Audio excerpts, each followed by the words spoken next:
can choose star signs, which I don't know, that might be the most important of them all. I'm just saying. Gotta get the blue check before you get the diamond. They scrap the idea and instead create YouTube. If you're like making it seem like you're like spending a lot of times on yachts or in the Maldives and you're like doing that like once every 3 years, like it's not really the truth, but is it a lie? So many red flags that I was like, you know what? He's 6'6" and he played football. Hello, and welcome back to your favorite podcast, No But Actually, with Tamer and Sasha, where we talk about all things content, from what's hot, what's not, to different cultural deep dives. And we really go from Chingy, who's not hot anymore, to the word which is very, very hot right now. We talked about this already. If you don't know what it is. If you know who Chingy is, you're probably chuggy. Like that's how you know. With that, I'm Tamer, corporate baddie by day and media mogul by night. And I'm Sasha, probably doing too much. Podcaster, worker, side hustler, sometimes friend. Just kidding, I'm always a friend. Always. And we are here to plug your ears with the best in news, movies, etc. The way this little thing is going to work, if this is your first time tuning in, is we start up top with some news, what's going on in the media world, and then we love to do a content roundup, what we're watching, what maybe you should consider watching, or what you can just honestly miss. And then we'll do a deep dive. And this week's topic is a juicy one you're going to want to listen to. It's our namesake, Tamer, No But Actually. What does your dating app profile say about you? And yes, your dating app profile is content. Yes, and I'm gonna need help on this. Like, I need an IMDb for dating apps because I need to know, like, what are the people saying? So we'll kick it off first with news. What's going on in the world of media? So first, Tamer, we talked about this a little bit, but Proud Family is getting a reboot.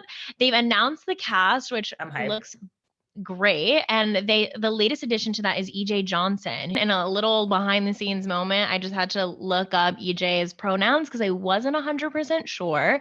Like, suggestion for Wikipedia, maybe we add in a pronoun section just to make sure that no one's getting misgendered. But if you don't know, EJ is the loud and proud, which is apropos, son of a basketball superstar, Magic Johnson. He had his own reality show. I think it was called EJ Loves New York. Like, larger than life personality, and also just a really tall guy, son of an NBA star. But he was on that first. He was first on that show, like Rich Kids of Beverly Hills. Oh yeah, Rich Kids of Beverly Hills. Oh my God, he's on a spinoff show. Like, that's how you know it's like reality genius, is when you get your own spinoff in another city, a la Hills and the OC and or like Laguna Beach. So I'm stoked for that. I love Proud Family. I know, like such a throwback. It's actually like, it gave me an idea of what LA was as a kid growing up in New York. And I feel like there were so many sitcoms about New York, but not that many about kids in LA. And so that, like, La Cienega, and just like knowing what the names of the streets were and stuff. So I'm excited for kids who are going to watch this, but also I feel like our generation is about to be watching this on Disney Plus. Oh, like, we love it. Sure. And like, we love a queer friendly reboot. It's great. So keep your eyes peeled for more of the Proud Family. I hope that they're going to do, my hope is that they'll do some like celebrity guest spots, like kind of take a cue from like a BoJack Horseman. And cause like when you're Rihanna dressed up like the Mean Girls, cause you know, the Mean Girls were in like black and white, like they were like blue tone, and Rihanna looked amazing. So hopefully she'll like pop in for a cameo moment. Oh my God. I love that. Yeah. Stay tuned. Like, pitch an episode. Yes. And also they're doing a reboot of Legends of the Hidden Temple, which I don't know if you're familiar, but it was a Nickelodeon show, which was like a physical challenge show. Tamer. It was, I actually wonder. Wait, was it kids? So good. Was it like Floor is Lava or like Wipeout, but for kids? Yes, exactly. Yeah. But there were, and like, it was like, you had to like, I think that there were like intellectual challenges, like you have to solve a riddle or something, but like a lot of like get there first and slam a button vibe, which I think is just like universal. And I always try to explain that show to people. I think it was lesser known, but this is just like, we've become the age where nostalgia content is like targeted at us. I'll send you a clip of the original one, because I think it's going to be one of those where it's like, is the memory of this going to be better than the reality? Like an Easy Bake Oven. I do not recommend trying to relive your childhood dreams with an Easy Bake Oven. I've been there. baked goods should not be baked with a literal light bulb. So don't make the mistakes I did. And Tamer, this is like new territory. I put this on news because although I don't really love the genre of celebrity gossip, I do think this one is interesting. J-Lo and Ben Affleck have been all over the internet sphere lately. And I think what's All over. interesting about this, what makes it no but actually appropriate, is that they're a relationship that started from an on-set romance. Like they played husband and wife or like lovers on the movie Gigli, and that's what led them to a real life romance, which I Oh, think I is didn't probably know that. That yeah. they were Same just with hot, like, rich, famous people who met and decided to date. I know. What if they're like, they were like, Jen was like calling up her agent, like, can you get me a film with Ben Affleck because he's cute? That's what I would do. As payback Yeah. for A-Rod FaceTiming that girl from Southern Charm. Seriously. I mean, how can you blow it so obviously? Like, A-Rod, what were you doing? You got to go to the Met Gala because of your association with J-Lo. Like, for a girl in Southern Charm. No, I don't think so. Oh God, I'm I crying with know. laughter. Me. Yeah, that's kind of, it seems like it was a bad choice, but what was also interesting was how quickly JLo rebounded. And that is what brought me to my point about adding John Mulaney and Olivia Munn here, because I don't know how they met. It's probably less, no, but actually appropriate because it's not really about content. It's just going off of the fact that these celebrities move on real quick to the eye of the normal person. So John and his wife announced their divorce a few days ago, and now he's dating a new person. And that person Wow. is, I'm sorry, I just And Googled. is it Olivia Munn? Oh, is that what? Or Yeah, she just, yeah. He's that's dating what? Olivia Munn now, and he and his wife Anna Marie Tendler split up, Oh my and literally gosh. And 4 days later, it's like spotted with Olivia Munn. Like they're And dating. Olivia Munn was dating Aaron Rodgers, and now he's Oh my engaged God, to Shailene Shailene Woodley. Woodley, cute I couple. know. I do think it's interesting with people who are celebrities, but more celebrity almost than they are known for their talent. Because I love Olivia Munn, but I can name like 1.5 movies that she's in. And I'm like, is this just Not like a even. ploy to stay relevant? But speaking of Shailene and Aaron Rodgers, for some other like actual content news, Aaron Rodgers is really upset about his contract at Green Bay, and he doesn't want to go back because Green Bay, I'm sorry, this is the National Football League. Let me set the scene. Listen, sports is content, people. Sports is content. Aaron Rodgers' team keeps drafting quarterbacks, and he's like, I'm an amazing quarterback. Why haven't you drafted like a receiver for me, or like someone who could help me win? And he's like basically threatening to like not go back to his team unless all these changes happen. Wasn't he trying to become like the next Alex Trebek? He was like hosting Jeopardy for a while. I didn't I'm know that. serious. I know, and people are like, "Oh, he's actually like not a bad host." Like, I don't understand that, but That's a good career revival. Like I feel like you make a lot of money if you're a host on a show that's like 40 years running. yeah, it has like a daily episode. Yeah, that Yeah. like even if you have a low per episode rate, good for Aaron Rodgers, I guess. He's about to be wifed up, maybe a quarterback, maybe just a um primetime game show host. So things are good for him. Olivia Munn, you move on, girl. And then last news, like this is a top secret for anyone who's tuning in. Tamer and I actually recorded an episode a long time ago as a practice, and it was about the Golden Globes and just like the weird era of COVID style award shows, and Golden Globes obviously was like one of those because it not only was it weird in the COVID era, it was also like mired by very fair criticisms because of its complete lack of diversity. Not a single Black member in the entire board, and that has ripple effects in terms of the movies that they recognize, which it really affects how movies perform in studios and actors, etc. So this past week, Amazon, Netflix, and others announced that they're boycotting the Golden Globes because of that zero Black members, which feels like weirdly 3 months late. And what that entails, essentially, I believe, is that they will not be sending people to the awards for picking it up. They're basically like, we're not part of you. So, But will they be like submitting their films to be reviewed? Or like how does the process work that you or a studio submits their films, or a studio just puts their film out and then the governing body decides like what counts? Or I'm actually not 100% sure for the Globes. For the Oscars or for the Emmys, you nominate. Like the network nominates its people and it nominates it, but other people can nominate it too. Like it's not only that. So it's possible that they'd still be considered, but I believe that they're just like not supporting, like financially acknowledging with press, doing campaigns for it, etc. So pretty bad because it's such a cycle of like Netflix, for example, being like, hey, Golden Globes, like consider us for your award. And then Golden Globes being like, we're recognizing Netflix. So I like that because I do think these like institutions of like fake prestige, which all prestige kind of often is like, stop giving it power. Like if you don't like it, don't acknowledge it. So we'll see if that actually makes them change their ways. I hope so. I mean, we talked about this before too on that practice episode, but there was a sort of ode to diversity during the ceremony, and it talked about like I don't know, members of the board got up and talked about how they have to do better, and it was like probably the worst diversity speech I've ever heard. I wonder if so we can cringe. flip and play it here actually, because I can't remember exactly what it was, but I remember being like so unmoved by what was said. Yeah, it was a very stilted old man who seemed like he had a gun to his head, being like, diversity is important. We need to do better. Like full stop. Nothing, no like.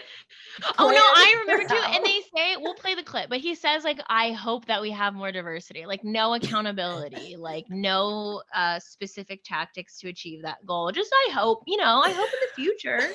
I'm crying. Yoinks. Whereas, what was it? Was it the Grammys? Whatever the one that was next was like, yeah, the so Grammys, because it was good. Trevor Noah, and like music is film and television, which is the Globes, but like music is truly inseparable from Black culture, especially like the Grammys is so American, and Trevor Noah, like, plus like the board, like they acknowledged it and they stepped up to it. So I feel like that was better.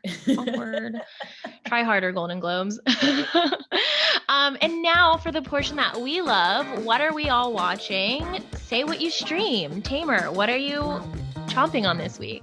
I have really been watching a lot of YouTube lately, which we kind of talked about, but I just want to talk about like the vloggers that I have just gone back to. I don't know if they're having a moment or I'm having a moment, because they seem to have lots of views. So it has nothing to do with the fact that I'm back into it. I just happen to be back into it. But I'm just loving watching young millennial women and Gen Z women just like doing their shit. And who are you watching? I've been watching Alicia Marie, who is like an OG YouTuber who I did not watch when I was younger. Like anytime she references old videos, I'm like, I literally have no idea what you're talking about. But she like lives in LA.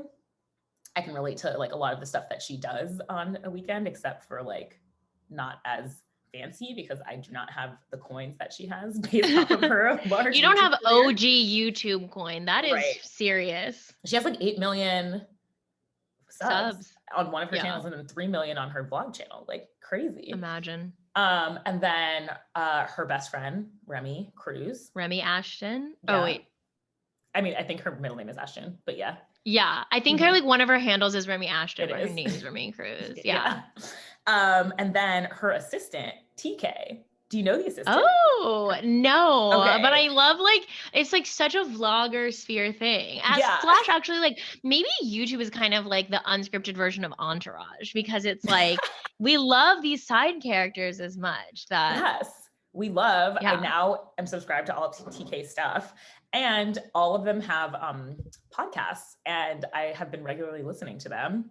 And I think they're so good. Remy and Alicia have a podcast called Pretty Basic. And I've just been trying to listen to a lot of podcasts with two women as the leads. I can't remember if I mentioned this before, but like for, inspo because of our podcast. And so it's just been fun to listen to them. And it's like, I think Pretty Basic is like a funny name. And they also have a tart palette called. So I was like, wow, this is like the gift that keeps giving. Good name.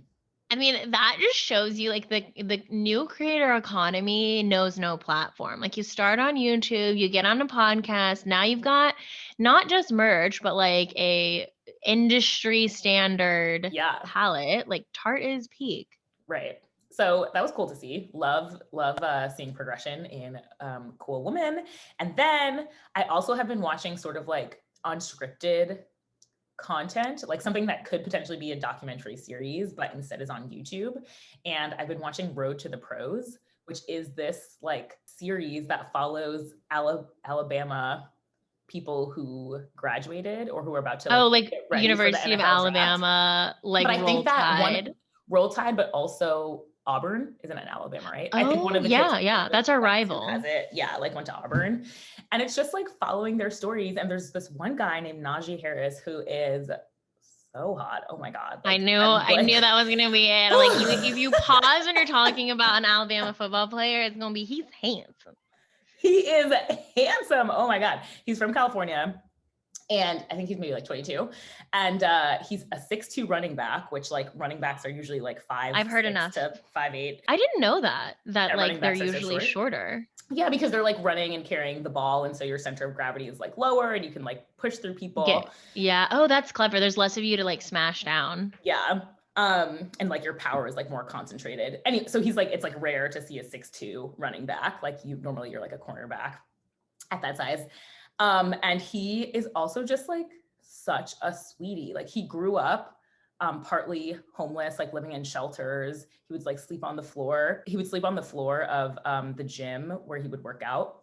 But he was just like so motivated. And the series follows him, his mom, and then also talks to the football coaches who helped him. And they were like, you know, you could see that this kid was really struggling, but he was so nice. His family would go to like Thanksgiving food drives and give people food, even though they would be on the line at the end of the day. And so his mom just always instilled in him, like, even if you have nothing, like you can always give love. And so he always goes back. I'm like getting chills talking about this. I know. It's like my like so eyes are genuine. watering up. Najee Harris. Yeah. And so he like is always back in the community. He's always like volunteering and trying to show kids like, hey, this is what you can do if you're motivated. Like when he was younger, he would get kicked out of school and was like always suspended, had all these behavioral problems, and football was something that gave him discipline, and he just like really loved it. So it was really beautiful The to philanthropy see. that comes out of a lot of these professional ballers like is very inspiring. Like one of my favorite memes ever is Marshawn Lynch saying that for Thanksgiving he's gonna go give out turkeys in the hood because he's from Oakland. Yeah. And his friend and teammate Richard Sherman is like, I'll go with you. And Marshawn Lynch is like, oh, you will? It's so good. Check out our Instagram. No, but actually, we'll post like it's so heartwarming. And so Marshawn is actually Najee's mentor because they're both from California. Like there are fewer football players like that are from this Bay Area type situation. So I know cute. the vibes. And Marshawn is actually like in the video, like there's clips of him talking about like how much he respects Najee and stuff. And then at the end, you see him get drafted in the first round. And any player who was drafted in the first round, like there's a set, I think, amount of money that you get if you're like, depending on which round you're drafted in? Not which round, but which spot specifically. So if you're first, you get X amount of money. If you're fifth, you get X amount of money. And so everyone in the first round gets like a few $1 million. And of course, the hope is that like in 3 years after that contract is up, you sign like this huge contract. But I mean, you get like, I don't know, $5 million or something like that, between 5 and like 10 or $15 million, depending on what your spot is. And just like seeing him like break down and his family is so happy, but then having watched the like Road to the Pros. So every week there's a new episode. It's a little bit like a Last Chance U or like a Hard Knocks on HBO, but you're just watching like one kid go. Fuzzies. Okay, I'm convinced. Like, if you know me, you know that I'm like not the biggest non-scripted fan. Like, I tend to go for scripted because, like, I guess I'm not that into reality as a concept.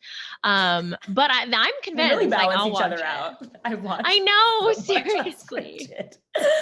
I know. Okay, and then the last thing, and I wanted to talk about was this book called Black Swans by Eve Babbitt. Eve is like a 1950s, 1960s socialite in LA. And actually maybe like 60s and 70s. And she is a real person, but she writes sort of like historical, semi-fictionalized essays. And they're so interesting. And my friend actually gave me her book when I was moving to LA. And the note is like, may you be as fabulous as Eve, which I thought was very cute. And I didn't read the book until months after she gave it to me. And I was like, damn, this was like way more thoughtful than I realized. It's all about this woman living in LA. So anyway, thank you, Olivia, for giving me that book. But it's really interesting. She's kind of like a rich, spoiled person who's writing about like her life. And so there's stuff that's like, so there are quotes that you're just like, ugh, like cringe, but it's also just like a different time period. So there's also stuff that she doesn't like often come in contact with people who are not white, but when she does, the way she writes about them, I'm like, oh my God. Like she was explaining how her friend was dying, which is like very sad. And how he was in the like nursing ward and there were like Black hospital attendants. And she was like trying to be like so thoughtful and like caring as she described them, but she like described them as like midnight, like walking across the room or something. And I was just like, oh, or like dark, like the curtains. And I was like, oh, like let's not compare them to inanimate objects. Was it written back then? Yeah. And like, oh, I see. Right. In like the 80s or something. That sounds so ominous. I see. Yeah, no, but for you sure. know, context. But it's fun. It's like, it's so cringy to read them, but I'm like, damn, these stories are good though. Yeah. There is like, you know, it's kind of like, there's this really good phrase from Al-Anon, which is take what you like and leave the rest. And that's a good lesson for life. Take what you like and leave the rest. Yeah. When you read a book that was written in a non-contemporary time period. Okay, Sasha, what you been streaming? So I was like thinking about this and I was like, damn, I have not been observing enough content. Like I need to like go to content church, but I did see my very first movie in the US since like in February of 2020. Yeah. In the theater, which one of my favorite icebreakers, and like, tell us what yours is what was the last movie you saw in theaters before the world changed? And mine was no idea. I know you're going to like spend a lot of time thinking about it and like maybe cross-reference your like emails, because mine was Pain and Glory. And I actually realized I saw it in the same theater, like in the Angelica Theater in like basically Soho for all you New Yorkers. So I actually went on a date, which is apropos for today's deep dive, but and it was fine. I would think it was a really good practice date. I know like movies aren't great ideas for dates because like you can't really talk that much, but it was funny because we were the only ones in the theater, which is a true blessing. And so we talked like the whole time, but not in an annoying way, which I think is a good sign. Cause like sometimes when people talk during movies and I'm just like, can you shut the fuck up? But we saw French Exit. And French Exit is the book. It's a movie adaptation of the book from the same name, which was given to me by my dear friend Allison Otis, who is known online as Otis Unfiltered. If you want to check out her writing on otisunfiltered.com or her IG. And the book is one of my favorite books. I actually like gave it as gifts to my boss and the boy I had a crush on at the time during Christmas time. And it's like my favorite genre, which I would describe as sad rich people. And I think I might have to do a deep dive on that. That I was just talking about. I was like, this sounds right up my alley. Like sad rich people, especially in previous eras, like especially if there's an element of like expatness or relocation, which this book hits. Book/movie French Exit nails all. Okay. And the movie version, and I like, you know, the classic thing of like, what's going to be better, the movie or the book, etc. Like I thought the movie was actually really good. It's like there's two main characters and they're played by Michelle Pfeiffer and Lucas Hedges. And it actually like had the writer of the book do the screenplay, which I know from watching Gossip Girls can always be controversial. When Dan wants to write the screenplay version of his book and they're like, you're an unseasoned writer. But it was good. And I really liked it, but I did wonder if it was the kind of thing where I wouldn't have liked it as much if I hadn't read the book first. Like I had like a very clear picture, but give it a watch. If you're into sad rich people, I would say the vibe is kind of like Sofia Coppola meets Wes Anderson, like less twee, but definitely like that kind of sense of dark humor. Twee, I would say, is like cutesy, but with a tongue-in-cheekness to it. So like not just like bows and flowers, but like kind of a nod or like a hat tip sort of cutesiness, which I would say is very like Moonrise Kingdom, I would say is very Okay. twee, or Okay. like Grand Budapest Hotel. Okay. Yeah. Oh, okay. I see the vibe. Yeah. Okay. And then this Sunday is my birthday, and I Woo love woo. to make We love a people watch Taurus. movies. Yes, Taurus Queen. I see you, Miss Gemini. Yeah, tell us your sign if you want, but I love to like watch a movie that I think is good that other people like be reluctant to watch and force them to watch it because it's my birthday. So this year I really want to watch Hot Chick, which is the movie with Rob Schneider. It's very like Adam Sandler era body swap, like Freaky Friday, where Rob Schneider plays like a no good Nick thief who body swaps with Rachel McAdams.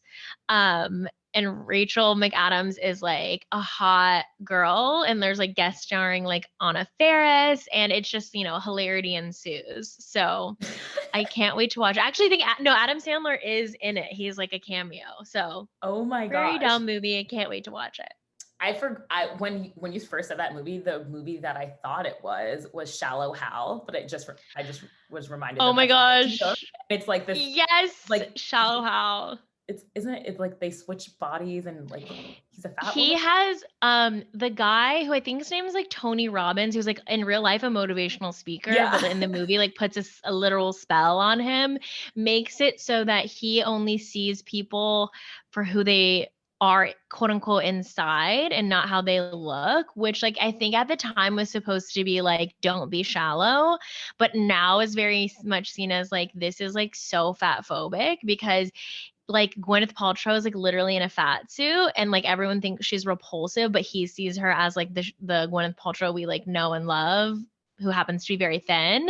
It's kind of fucked up. It's so fucked up. That's why when you said that, I was like, wait, what? And then I was like, oh, that's not. You're like, Sasha, you want to watch fat phobic content? I would never. But I did like the Shallow Hal at the time.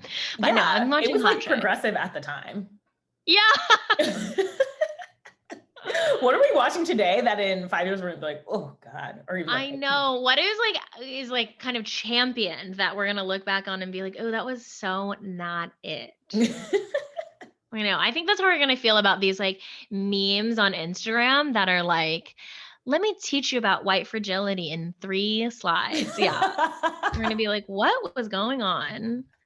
Like, what in the RISD grad student? And now it's time for the main show, the namesake, No But Actually. And Tamer is going to tell us, Tamer, what does your dating app profile say about you? Okay, so before we get into all the content, I just want to start the section by asking, Sasha, are you on the apps? I am on the apps, timidly retouching the water with my like pinky toe. I will say, and maybe this will be a question later, I've used the same bio forever. I use like cute photos that I hope are realistic because my biggest nightmare is catfishing someone, but I'm on the apps. And Why is that your biggest nightmare? I know, it's because someone once said, like, literally one idiot guy said one rude thing, and now, like, the rest of my life, I'm like, does this really look like me? Like, oh, fuck that dude. Classic. He said, like, your picture doesn't look like you. Yeah, he was like, and by the way, this doesn't look like you. After he tried to hook up with me and I wouldn't, which is like clearly classic tales all the time. Yeah, he was just being vindictive. Yeah. So, and as a result of being on the apps, I see the profiles, Yes, you see the profiles. Okay, so I'm not surprised by your answer because 50% of 18 to 29-year-olds have used a dating app, which I don't know if that's surprising or not, but a lot of us. I would think more. That's wow. Oh, interesting. I mean, I guess I feel like 50% of people using like one type of thing is like a lot. That's actually, maybe when you're 18, like you're gonna use it. If you did 25 to 29-year-olds, I bet it would be higher. That's very East Coast of me not coast. It's very like, what is it called? That's very coastal elite of me to think that it should be higher. I have to remember that half the country does not live in a town with like huge populations, and they could probably find people by just knowing other good people in their high school sweetheart. So. Rip me. I have some interesting info about the history of dating online and dating apps. So the first recorded one, imagine yourself 1965 in a Harvard dorm room, how the best startup stories begin. Two men built a 75-question survey for love-hungry applicants to fill out. Singles would mail in their questionnaires along with a $3 fee and receive a list of computer-generated matches. Did Not they have kidding. computers? I think they had like mainframes. So that's Yeah, why they you had had to like like the send it computer with the in. whole room. Yeah, And yeah. $3. You were like, I For hope I $3 find you my can find honey. love. And they claimed to have matched 90,000 couples by the next year. I don't know how true that is. So 1965, years of love. I'm thinking like, you know, also civil rights movements. Love that. Let's fast forward 30 years. In 1995, Match.com comes to the scene. This is actually when the first spike in interracial marriages happens. And so the theory is that like online dating allowed people to date outside of just like who they knew, like in their towns, who they grew up with, who was literally like right next to them, which just opened everyone up to more people, but especially people who don't necessarily look like you. Obsessed with that. In 2004, okay, Cupid came to the scene. And then 2009, we got Grindr, okay, come through. The beginning of the end. Oh, wait, no. I ship Grindr. I thought you said Tinder. Oh, no. Don't worry. Tinder, wait, sorry. I want to say Instagram came in 2010 because I actually think that changed a little bit the way that we communicated on dating apps from these sort of like words to like how image. Yeah. Like, what does my image look like? There were always photos attached, but Instagram just gave us like more of this idea that our content and how we present ourselves isn't just words, but also like beautiful, heavily edited photos. Tinder, 2012. Hinge also came out in 2012, which I was surprised by. I thought that it came out later than Tinder, but I guess Tinder was just blowing up at my university. I don't know about yours, but bitches were out here on Tinder. I was on Tinder. I was an early adopter. I was in a relationship, unfortunately. I didn't start using apps She says until... with a sigh. She says with a reluctant sigh. I wish I could have been on the apps back in 2012. No, I didn't use an app until like 2018 because I was like dating people from 2012 to then. You had no need. I had no need. Okay, Bumble, 2014. Raya, 2015. Some fun facts. 2005, 3 PayPal employees dream up a video dating site called TuneIn Hookup, which is a terrible name. Like the photo voting site Hot or Not, but with user uploaded video. They scrap the idea and instead create YouTube. Oh my God. YouTube started as a would-be dating app? Yes. How good is that? How good is that? I died. Hilarious. And I just realized that I guess Tinder, like the basic format of Tinder is hot or not. You swipe right, you swipe left. Yes. Damn. Literally, like that's what it is. Also, Facebook started as a dating app or like as a way of, I mean, it was horrible, a way of like rating how hot women were. So this is the basis. If we boil it all down, it's like humans are so reptilian brain. It's like in group, out group. That's it. Like that's the decision. Do you think that the average length of courtship before marriage is longer for couples who meet online or couples who meet offline? Ooh, I would think for couples who meet offline are like, it's longer. Like they get to know each other more. Yes.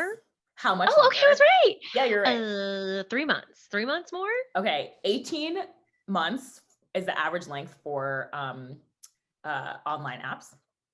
42 months average length for meeting someone in person. So if you're trying to get married real quick, you meet your person online. Yeah. So it'll take you 4 years. I wonder if part of that is like when you're like doing it online, like you're getting straight to the point. You're like, I'm looking for someone. I'm approaching you with the intention of that. There's no friends, there's no coworkers, there's no like family connection. It's like, we doing this? I think it's partly that. My other theory is that when you meet someone in person, a lot of people might be meeting their person younger. And so it makes sense to date that person for longer because like you're 22. Right. You're meeting in college. Like, you're meeting in college. High school. Yeah, you're going to date for 4 years and maybe you're still actually younger. Like you're getting married at 26 or 27. Whereas if you meet someone when you're 34, you're like, I only need a year and a half. We gotta get this going. I know, that's the New York way. Like, honestly, when I was like an intern in New York, everyone was like, you wait until you're in your 30s, you only date for like 1 year, and then you get married and then you have kids. And I'm like, that honestly sounds good. Like, I don't need to be like having a 4-year-long courtship. Right. Exactly. Okay. So, last facts. Roughly 7 in 10 online daters believe it is very common for those who use these platforms to lie to try to appear more desirable. So even though we know that people might be lying, many of us are still on these apps. I think I liken that though to like following someone on Instagram or on YouTube. Like you're showing the best possible version of you. My mind goes to, what is a lie? Because what is a lie on a dating app? Because if you're like making it seem like you're like sitting a lot of times on yachts or on the Maldives and you're like doing that like once every 3 years, like it's not really the truth, but is it a lie? Not that I do that. Not exaggeration. Actually, so Sasha's dating app is all her in the Maldives. She's doing, what was that doc we talked about? That fake followers doc or whatever on HBO. Oh yeah, Fake Famous. Fake Famous, where they rent planes. That's what Sasha's is all about. No, just kidding. 30% of all US adults have used a dating app or dating site. Most people say that it's positive, but many users, especially young women, report being harassed. Now you understand, though, I think the history of dating apps, because I think it's important to know that like it came from first, like just trying to pose something about yourself or trying to like be matched with someone more quickly. Like, how can I answer some survey questions and just like know that this person is particularly right for me? And also like, I'm getting older. Like, how do I do this? People are nagging me. I need to go meet someone. My aunts at Thanksgiving are being annoying. So how it all works, I'm sure everyone here is familiar with dating apps, but just in case, you open up the app on your phone or potentially on your computer, you see someone's profile who is ostensibly connected to you through geography, through, depending on what app you're on, it could be, you can actually choose race on some apps. You can choose height. You could choose education levels. You can choose star signs, which I don't know, that might be the most important of them all. I'm just saying. No, just kidding. So you're basically like in front of you, you're seeing people who have been curated for you, partially by your own preferences and partially by what the app thinks that you will potentially like within a few different parameters. And so the first thing you see on pretty much every app is a photo. That makes sense, but everything is still just hot or not. There is, of course, the content that comes with it, and depending on the app, not that you're required to make different types of content, but the questions might be different. What people expect might be different. And so I actually have a few ideas of like what each app means in terms of a social media app, because you can present different versions of yourself on all the different ones. And I think people expect you to. So if the dating apps were social media apps, Tinder would be Snapchat. Grindr and Ashley Madison would be OnlyFans, and OnlyFans' cheaper, biggest competitor. Raya would be Dispo, cool new cousin. And the League would be Clubhouse. You need an invite. It's a little hard to get in, but then eventually it's quote unquote elite, but then when you get there, it's a mess. Yes. And like potentially no one knows what the fuck they're talking about. And the only people who care about it are the ones that are on it. Oh my God, Flame War. I do think Clubhouse is kind of cool, but the League has always like made me raise my eyebrow because the whole point of it, it's like the Soho House of dating apps. It's like, we're elite, but it's like, are you? And I will say the last one, which is the one I mostly use, Bumble, because I like Tinder, but to me, the context is, I like Tinder for a use case. I like Bumble for dating. To me, Tinder is like with the expectation of a hookup, like no strings attached. But Bumble is very Instagram to me. I think that's a really apropos comparison because it's like images and captions. And like, even though they're asking you questions, like you can't be 100% earnest. Like that's boring and there's no way to like differentiate. No, there is no way to differentiate, but it's like, you can have like cute captions. And yes, you have to be pithy and cute. Yeah. Yeah. Actually, this really reminds me, I need to find this, but I had to read this and shout it again to Fred Turner, a class that was like the dating app as an economy, and the like psychological Wait, effects that is it this your, has. what do you call it? Your advisor? Who gave Yeah, you my the like class? professor. Yeah, Yeah. never talked to And yes, I would just send it to you, but like they basically studied it and found like people basically see dating apps as like the open market, and you like you tend to like overestimate your own like value and like underestimate other people's value because the market is so visible. You see these people all Mm, as options. And even though like they're not going to swipe right on you and vice versa, etc. The one stat that I really remember from it, which I thought was interesting, is that they analyzed match.com and found the most common phrase used to describe yourself is fun. I'm a really fun person, oh like God. fun loving, looking for fun, like, No. and which is funny because that demo was very much older, which isn't even old, but like, late 30s up, like, and divorcees, and just like thinking about like a nice woman and like a chunky knit sweater with like two cats and like, I'm really fun. That's the image that comes to mind. So it is content. And the content's being analyzed. Yeah. And that's funny because I feel like fun is like kind of like saying I'm nice. Like it doesn't really mean that much. Also like how are you fun? What do you do? Like What it is fun to depends. you? What is fun to you? So I wanted to read some of my different app profiles because of what I believe each one says about who you are or like who you're trying to be with. So, okay, this is my Raya. I guess I can show my own. You're not really supposed to show the app, but I think you just can't show other people. Yeah. Okay. She is hot. She's This is, fun loving. yes, this is Vegas. Okay. I'm wearing a pink dress, like a velvet pink dress with a red faux fur jacket on top for those of you who are not watching this. We'll put the images on. You can check out our Instagram if Yeah, you want a well, visual yeah. medium. Um okay, Tamer 28. Oh, on Raya you have to include your Instagram handle so Of people can course you judge you do. by how many followers you have or whatever. Um Got to get the blue check before you get the diamond. Something that's also cool about Raya is that in addition to the photos that you have, you actually also choose a song. And so when you're swiping right or left on people, when you look at their profile, not only do you see their photo and some information about them, but you click on their picture and then it's a slideshow of their pictures as a song that they have chosen is playing. And so sometimes if Oh, I'm on now the that cusp, is content. I've yes. never seen Raya before. Wow. And it's For cool those because of you you get who more don't info. Yeah. And for those of you who don't know, Raya was started as, and I think it most is like a celebrity Yes. slash elite dating app. And this is like, and this is also kind of like the Soho House of it, but cooler because it's like actual celebrities, and like people who need to be discreetly dating. And that's why you cannot share. You can't take screenshots or you'll get kicked off the apps. You're not supposed to share with other people. And there was a hilarious Ben Affleck snafu recently.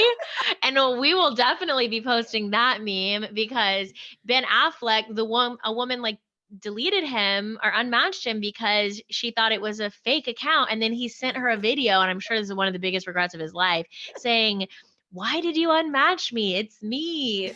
And it is so cringe. It's so cringe. And of Also, course she's she like posted it.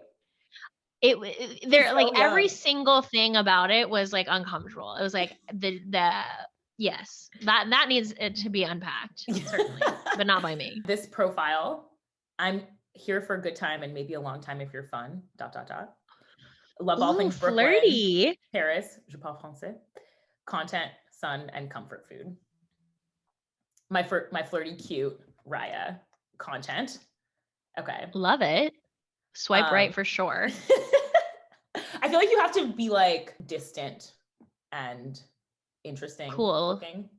I was trying to Aloof think of a a better bit. word than cool, but yeah, cool. Oh, so the next app that I'm going to talk about is Bumble. Here is my photo. I'm at the beach, I think in Malibu. I have a The really cute beach, sun sun hat, a hat, red sunglasses, bathing suit. a little décolletage accent. Okay, again, my name, job. On Bumble, I also have grad school. Do you put like your actual job in like a place of employ? I do, and I was thinking about switching it due to a story I'm going to tell you after this. Tamer and I both have unique names and work at well-known companies and went to rather small population-wise schools. So like once you have two of those like parameters, like you can easily find definitely us. Find me. Yeah. Yeah. And one thing about it, which I'm sure you're going to tell me too, is like not only that, where it's like, I don't want you to stalk me before I like decided that's okay. But the other thing is like, I don't want you to judge me off of that. Like it's not information I want to like factor into your decision making sometimes. But then on the other hand, like I put often where I went to school because I'm just like, if you're going to make some like annoying comment about it, or it's going to make you feel some type of way that I went to this like quote unquote elite school, just go ahead and swipe left, or like know that when you're getting into this, like I don't need it to be a surprise for you. And then the groundwork that I have laid is, dynamited. Right. I feel like there is definitely a part of me that wants people to know because it makes that first meeting like a little bit easier potentially, but the searchability is high. These are such like just girl things. Well, that's my assumption is that like if you're a high powered educated woman, like that is like potentially a downside or something that's going to make a relationship more complicated. If you're a dude, straight, gay, whatever, like tell us what your experience is. I'm less familiar with that. Like, do you find that's a positive, or are your desired partners more attracted, less attracted, intimidated, inspired?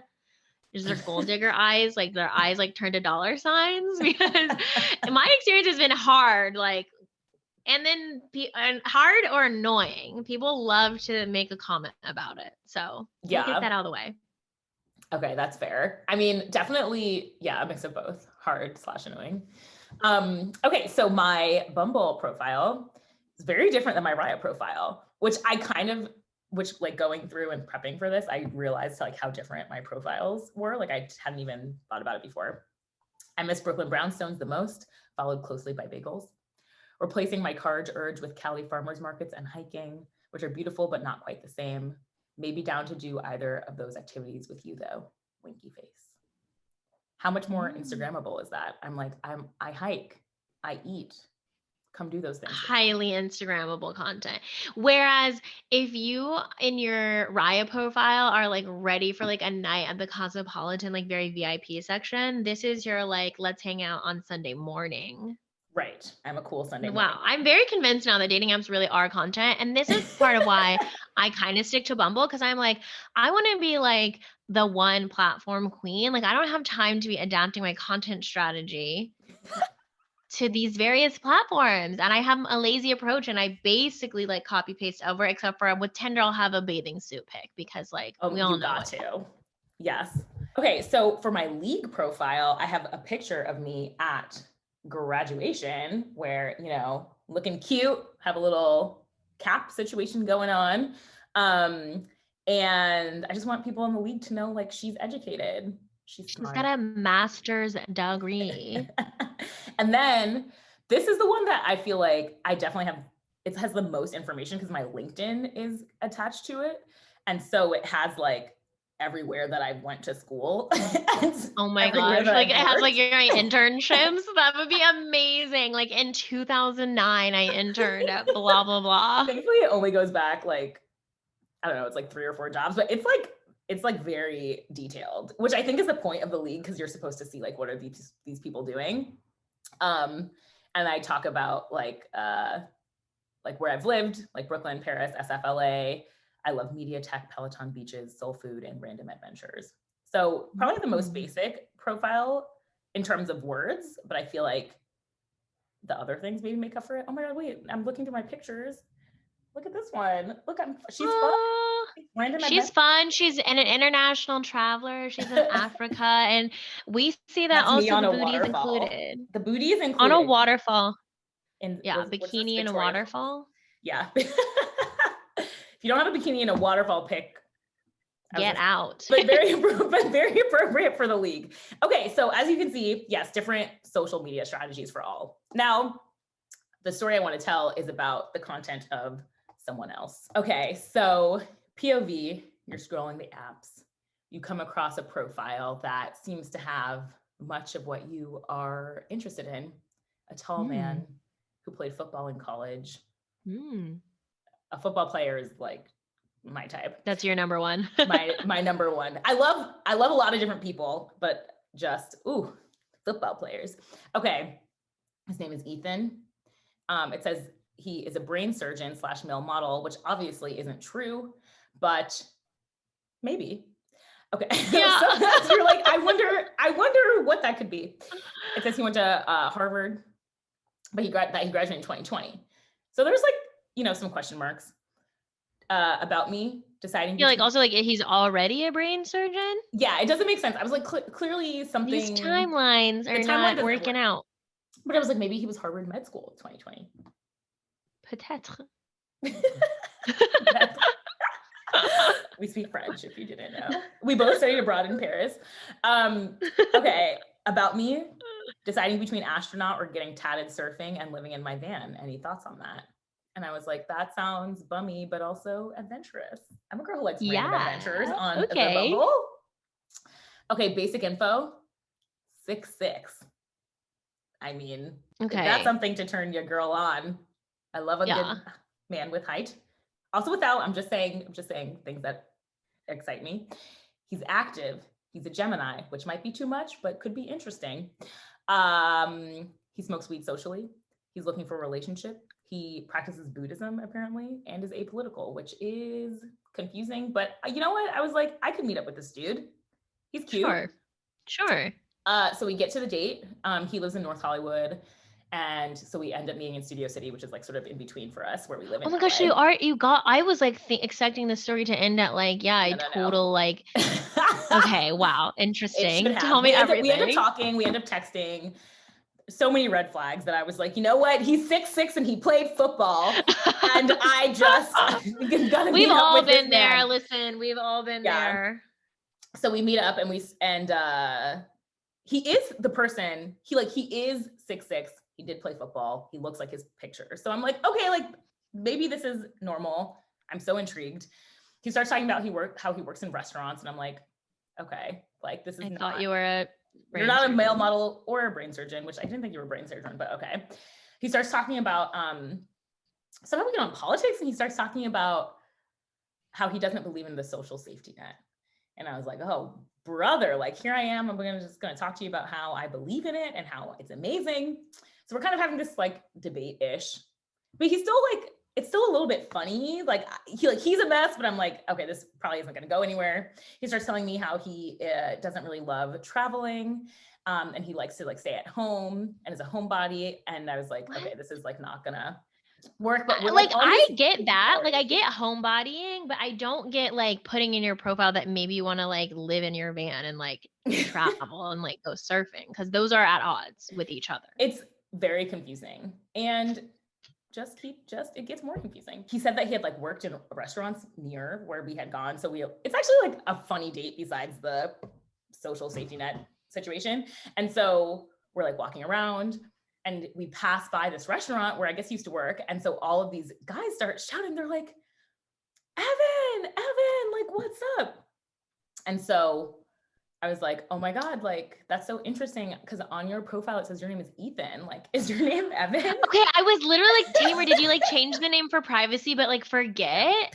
Okay. Oh my God, Tamer, I'm like shrinking in my chair. And he was like, no, he's like, no, it's Evan. And I was like, okay. And then he started talking about how he had played football, which I think I knew from the profile, at the University of Hawaii. I was like, oh my God, like, that's so interesting. Cause I think that your profile says you went to Harvard. Like, not that I'm just curious. Like, I actually don't care where you went. God. And he was like, no, I went to University of Hawaii. And he was like, this is the thing. Hear me out. I've been on these apps for years now, and it's inevitable that as a guy, you're going to get kicked off of the apps because after a certain amount of time, like a girl is just going to get mad at you and report you. So at this point, I'm like, get me the fuck out of here. But we're like, we just took this walk. So we're walking back to the cars. And the kicker was I don't know how we got on this topic, but he tells me, he's like, yeah, like I'm looking for work right now. I'm actually on unemployment. And I was like, I thought you didn't believe in the social safety net, my dude. Yeah. Oh my God. And he was like, yeah, like I do believe it makes people lazy, but like I'm just taking advantage of it. So at that point, we're near our Try my cars. face right now, okay? Because like I cannot compute. Like there's already things I'm like, we need to circle back. And I don't understand like what was the point of him saying after a matter of time a guy's gonna get kicked off? Like is he saying like he got reported and so now he Yes. has to like He be had to back make a fake on? profile because he got reported. And so Well, he had to yeah, I like mean, change there's everything. a difference between like faking Evan versus Ethan and like completely upgrading your life, like from normal person to brain surgeon model or from like University of Hawaii to Harvard. Like Yeah, choose more believable lies, bro. it didn't make sense. And then at the end, he was like, "Can I come home and cuddle with you?" Which I said, obviously. I was like, no. There were like question marks in the profile. The content was confusing, but I got caught up by the pictures. And you have to take them both together. Like, you can't be on these apps just looking at one or the other. Like, it's all part of the same person. This Yeah, man it's like when the texted cast me, is good, but the dialogue's horrible. right. I mean, but it was funny because the dialogue was great. I was like, you're a fucking mess. Like, you are a Yeah. mess. I could be friends with you in a different world, but not this one. And we're not doing this. So I go home and he texts me like I had a great time. I was like, I ignored. And then the next day, and I'm trying not to ghost people. So I actually have a what do you call it? Template. A template that's like, hey, really nice to meet you. You're a great guy. I'm not interested because I'm trying to be better. So I Yeah, sent him shout that out. very nice text, to which he responds, do you like massages? What? and then goes down this rabbit hole. Wait, I actually have to find. This man is just trying to touch your body with his body. Like first it's cuddles, then massage. He goes, if you wanted to just have something purely physical, it wouldn't lead me on. Do you like massages? LOL, I love to give them.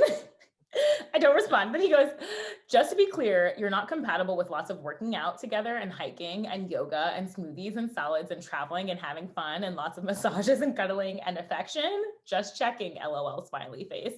After This is man him told like me, double texting, like you're not yes, responding. I haven't responded to anything thus far. I just said I'm not interested. I was like, obviously this man was kicked off of these fucking dating apps. Like he's crazy. Like I just said I was interested. Then I said, I'm not interested. Thank you. And he goes, LOL, damn, could you tell me why? Just for educational purposes. To which I blocked him. But all that to say, when you see someone's content, take it all together before you go on a date with someone who straight up, he like catfished his information. Yeah. But not his pic, because he was cute. He was like, I'm cute. That is probably, I mean, would you rather, like, question for you and the audience listening, my mom included probably, would you rather date someone who catfished their looks but had the same personality and information that they portrayed, or someone who catfished their information and looked just as cute? I think they're both just lies. And so it makes you not trust the person. Like there's no would you rather, because either way, I'm like, you don't have to be fully honest. Like I think there's stuff that's okay. It's okay to exaggerate about it. It's okay to use a picture that's like maybe a little bit old, potentially like your hair was dyed differently. You know what I mean? Like you could have looked different. Yeah. But it's you versus like this is not the same. Yeah. This is I agree. I think to me, catfishing info is like hard stop deal breaker. Like the trust and like what you're lying about matters so much more. Yeah. And it's like, while I think it's weird to like kind of catfish or exaggerate your looks, like someone completely choosing a different photo, like no, that's just crazy behavior. But if you're like older pics or good angles or something, then I think it's like I could still get to know you. I actually found out my last boyfriend like months into like being boyfriend girlfriend that one of the pics on his dating app profiles was like one of him skiing was literally a photo of his brother, but you can't actually see his face, and he is like, we both look the same, like it's wearing ski gear, like it's he just fun. wanted to show that he was like a skier. Yes, because he loves skiing, and I was just like, that's so weird. I mean, I obviously didn't change anything, but I was just like, lol, like that's like on the guy. Yeah, but that's you can't tell for a while. I feel like at least if you do some like sort of catfishy type shit where like something is really a lie, enough things should be true that the person gets to know you for who you are, and then can make a judgment on the other part that you lied about, versus like finding out at the beginning. So if you're gonna catfish, this is the advice we have for you. Catfish something Yes, geez. small. Yeah, catfish. Go small catfishing first. So on that note, that ends this segment of No But Actually, what does your dating app profile say about you? Curious, would you date me on any of the apps that I'm on based on any of the pics that you might have seen and what I wrote? Let me know. Yeah. Should I change anything that I have? Like, I'm open to feedback. I'm a single lady.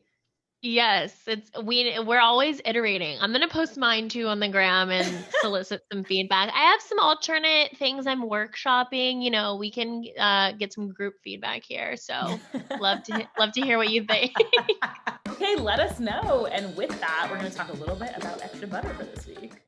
Yes, so our final segment, Extra Butter, is where we throw a question out there for you. We'd love to hear what you think. We realized because we had posted a little bit after we first recorded, we didn't have enough time for y'all to catch up. So we're asking the same question we asked last week so that you can actually tell us, and we'll be able to like play voice messages on the next episode and have your answers. And this week's question is, what is a tagline or catchphrase from a show, a movie, a character maybe that really resonates with you, something you think about or you think it depicts you? I'm a huge fan of From the Outsiders, Matt Dillon. After his friend Johnny dies, they have to like rally the troops, and he goes, "Do it for Johnny, man. Do it for Johnny." So that's mine. Let us know what yours is. And we can't wait to hear from you and talk to you next week. See you next week. No, I won't see you actually, but I'll be talking to you. Talk to you next week. Talk to you next week. Oh, you want to talk to me? Whoa. Bye. Bye.